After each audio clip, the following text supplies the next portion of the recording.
WWE की news और updates वाले ब्रांड न्यू एपिसोड में आप सब लोगों का वेलकम है। इस एपिसोड में हम बात करेंगे ब्रे वाइट के रिटर्न के बारे में, जो कि बिल्कुल लॉक हो चुका है। साथ ही में रैंडी ऑर्टन आके अटैक कर सकते हैं रिया रिप्ली के ऊपर। साथ ही में सेथ रॉलिंस के रिटायरमेंट के बारे में भी बात करेंगे, बिग ई के रिटायरमेंट के बारे में बात करेंगे, स्मैकडाउन की रेटिंग्स भी कवर करेंगे। रोमन रेंस ने अपना टाइटल जो है डिफेंड कर लिया है लाइव इवेंट के दौरान, और भी अच्छी अच्छी चीजें हुई। तो वीडियो काफी इंटरेस्टिंग होने वाली है, एंड तक देखिए। अगर पसंद आए तो वीडियो को लाइक करें, शेयर करें, और फर्स्ट टाइम विजिटर चैनल को जरूर से सब्सक्राइब करें। तो इंट्रो के बाद विदाउट वेस्टिंग ज्यादा time, let's begin this video.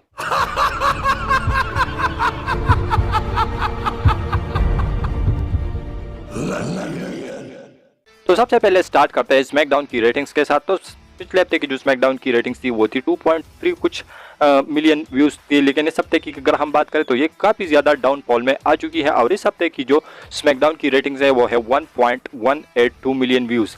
तो आप शौक मत होना, क्योंकि ये FS1 के ऊपर था। और साथ ही मैं आप लोगों को ये भी बताता चलूँ कि जब से WWE फॉक्स नेटवर्क पर चली गई है, तो वहाँ से जितने भी WWE के शोज़ FS1 नेटवर्क पर हुए हैं, तो वो उसके हिस्ट्री का ये जो व्यूअरशिप निकल के सामने आई है, ये सबसे हाईएस्ट व्यूअरशिप है हिस्ट्री का स्मैकडाउन का FS1 के ऊपर। तो आप लोग इसके बारे में क्या कहोगे? इसके साथ हम बात करते हैं अपनी नेक्स्ट अपडेट के बारे में, जो कि जुड़ा हुआ है रिया रिप्ली से।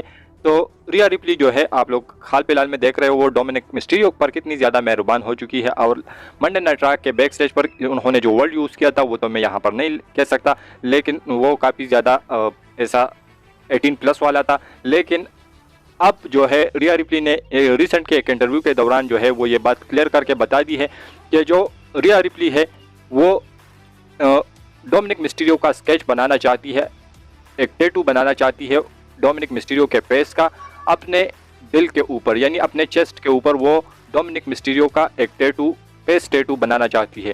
तो इससे आप लोग अंदाज़ा लगा सकते हो कि जो डोमिनिक मिस्टीरियो और रिया रिप्ली की स्टोरी लाइन है वो किस हद तक पहुंची गई है।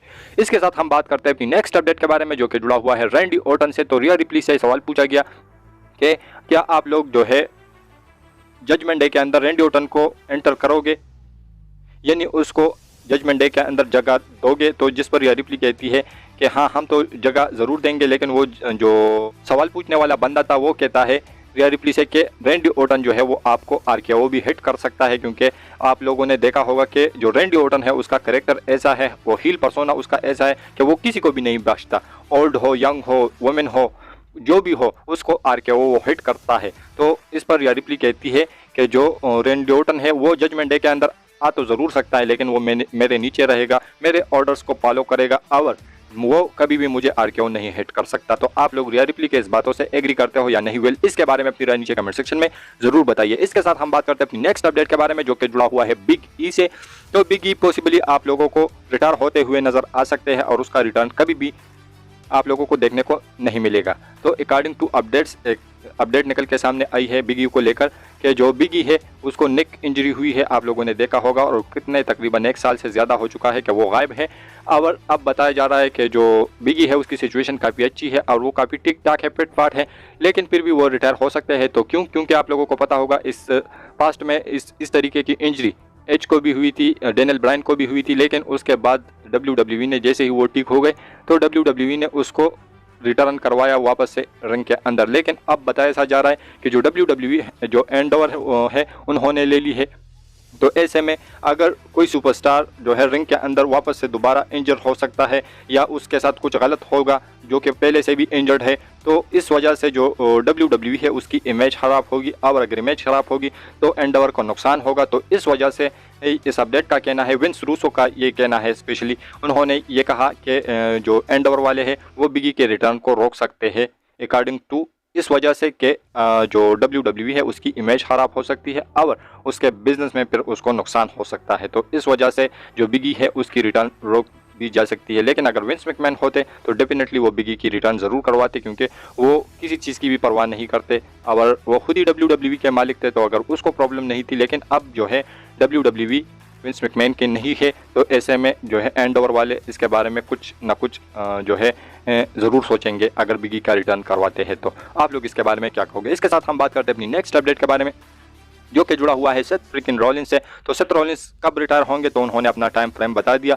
आप लोगों ने देखा होगा कि रिसेंट में वो एक इम्पल्सिव टीवी के शो पर आए थे, जहाँ पर जो लोगन पॉल है उन्होंने उससे सवाल पूछा कि आप कब रिटायर होना चाहते हो या कब रिटायर होंगे, जिस पर जो सेथ रॉलिंस है कि मेरे 6 से 10 साल तक के बीच में जो है WWE से रिटायर हो जाऊंगा और उसके बाद मैं अंडरटेकर की तरह किसी रेसलमेनिया के अंदर या जिस तरीके से अंडरटेकर आते हैं रेसलमेनिया के अंदर एक टाइम पर अपीयरेंस दूंगा, क्योंकि अभी तो मैं बिल्कुल फिट फाट हूँ, लेकिन जब भी मेरा बॉडी जो है वो जवाब दे देगी मुझे, मैं पेन महसूस करूँगा अपनी बॉडी की वजह से, तो फिर मैं WWE से रिटायरमेंट ज़रूर दूंगा। तो आप लोग जो है सेथ रॉलिंस के इस बात से कितने फीसद एग्री करते हो, क्या वो आने वाले 10 साल या 6 साल के बाद जो है रिटायर हो सकते हैं? तो उसके बारे में भी अपनी राय नीचे कमेंट सेक्शन में ज़रूर बताइए। इसके साथ हम बात करते हैं अपनी नेक्स्ट अपडेट के बारे में, जो कि जुड़ा हुआ है लाइव इवेंट से। तो लाइव इवेंट कल हुआ था, उसके अंदर काफ़ी सारे मैचेस हुए थे, लेकिन मैं आप लोगों को मेन हाईलाइटेड जो मैचेस थे उसके बारे में बताता चलूँ। ऑस्टिन थ्योरी ने वहाँ पर अपनी टाइटल डिफेंड की, US title against Santos Escobar, और उस मैच के अंदर ऑस्टिन थ्योरी ने विक्ट्री भी अर्न कर ली। साथ ही में Seth Rollins versus Dominik Mysterio का मैच भी हुआ था, और इस मैच के अंदर सेथ रॉलिंस ने स्टॉर्म के साथ विक्ट्री अर्न कर ली। फोटोस तो नहीं है, लेकिन मैं आप लोगों को रिजल्ट्स बता रहा हूं। और इसके साथ जो रोमन रेंस है उन्होंने भी अपनी अनडिस्प्यूटेड टाइटल को डिफेंड किया सक्सेसफुली और रिटेन भी कर लिया अगेंस्ट रे मिस्टीरियो। तो रे मिस्टीरियो के साथ उसका मैच था अनडिस्प्यूटेड WWE यूनिवर्सल टाइटल के लिए, और इस मैच के अंदर रोमन रेंस ने सक्सेसफुली अपनी टाइटल को डिफेंड भी कर लिया।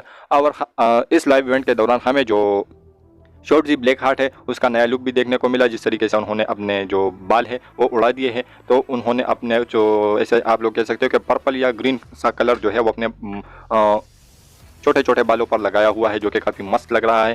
तो वो फोटो भी मेरे साथ नहीं है, लेकिन मैं आप लोगों को सिर्फ बता रहा हूँ कि लाइव इवेंट के अंदर जो है उसका नया लुक देखने को मिला है और उसका रिटर्न भी इन रिंग के अंदर हो चुका है। तो आप लोग इसके बारे में क्या कहोगे अपनी राय नीचे कमेंट सेक्शन में ज़रूर बताइए। इसके साथ हम बात करते हैं अपनी नेक्स्ट अपडेट के बारे में, जो कि जुड़ा हुआ है रोमन रेंज वर्सेस जे उसो के ट्राइबल कॉम्बैट मैच से। तो इस मैच की जो स्टिपुलेशन है वो कुछ लोग कहते हैं कि एनीथिंग गोज वाली हो सकती है, कुछ लोग कहते हैं कि फॉल्स काउंट एनीवेयर जैसी हो सकती है। लेकिन मैं आप लोगों को बताता चलूँ कि ये जो फाइट है इसमें क्या हो सकता है कि इसमें जो दोनों बंदे हैं यानी जे उसो है वो अपनी साइड से अपनी फैमिली जितने भी उसके फैमिली मेम्बर्स है उसको डिपेंड करेंगे रोमन रेंस के अगेंस्ट, और रोमन रेंस के जितने भी फैमिली मेम्बर है उसके साइड से जो रोमन रेंस है उसको डिपेंड करेंगे अगेंस्ट जे उसो। और जो भी इस मैच को जीतेगा तो वही होगा असली ट्राइबल चीफ। तो यानी जो भी इस मैच को जीतेगा तो उसे ट्राइबल चीफ वाला जो खिताब है वो मिलेगा। तो ये नहीं आप लोग एक तरीके से कह सकते हो कि ये जंग है एक तरह से जो हुकूमत की जंग है, यानी आप लोग इसे कह सकते हो कि एक तरीके की बादशाहत की जंग है, किंगडम की जंग है। और इस मैच को जो भी जीतेगा वही कहेगा सही असल में ट्राइबल चीफ, असल में किंग। तो ये जो स्टिपुलेशन है तो मैं आप लोगों के साथ मैंने एक्सप्लेन कर दिया जिसके बारे में मुझे पता चला। तो आप लोगों को कैसा लगा इसके बारे में अपनी राय नीचे कमेंट सेक्शन में ज़रूर बताइए। लेकिन ये मैच काफ़ी कमाल धमाल हो सकता है। इसके साथ हम बात करते हैं आज की फाइनल अपडेट के बारे में, जो कि जुड़ा हुआ है द पेंट ब्रे वाइट से, या आप लोग कह सकते हो कि ब्रे वाइट से। तो ब्रे वाइट का रिटर्न आप लोग बिल्कुल कह सकते हो कि लॉक कर दिया गया है WWE ने समर स्लैम के अंदर। और ये जो रिटर्न है आप लोगों को समर स्लैम के अंदर देखने को मिलेगा। तो बूजर रेसलिंग आप लोगों को पता है कि कितना ट्रस्टेड सोर्स है, उसकी तरफ से अपडेट निकल के सामने आई है कि WWE ने बिल्कुल ही लॉक कर दिया है ब्रे वाइट का रिटर्न समर स्लैम के लिए, और वो समर स्लैम के अंदर अपना रिटर्न करेंगे। और साथ ही में उन्होंने पॉसिबिलिटीज़ भी बताई है कि वो कहाँ कहाँ पर जो है वो रिटर्न कर सकते हैं। तो वो तो रिटर्न करेंगे मेन इवेंट के अंदर, लेकिन मेन इवेंट के अंदर WWE इस समय सोच रही है 3 मेन इवेंट इस समय WWE समर स्लैम को लेकर चल रही है। और वो 3 मेन इवेंट कौन से होने वाले हैं? तो एक तो है ब्रॉक लेसनर वर्सेस कोडी रोड।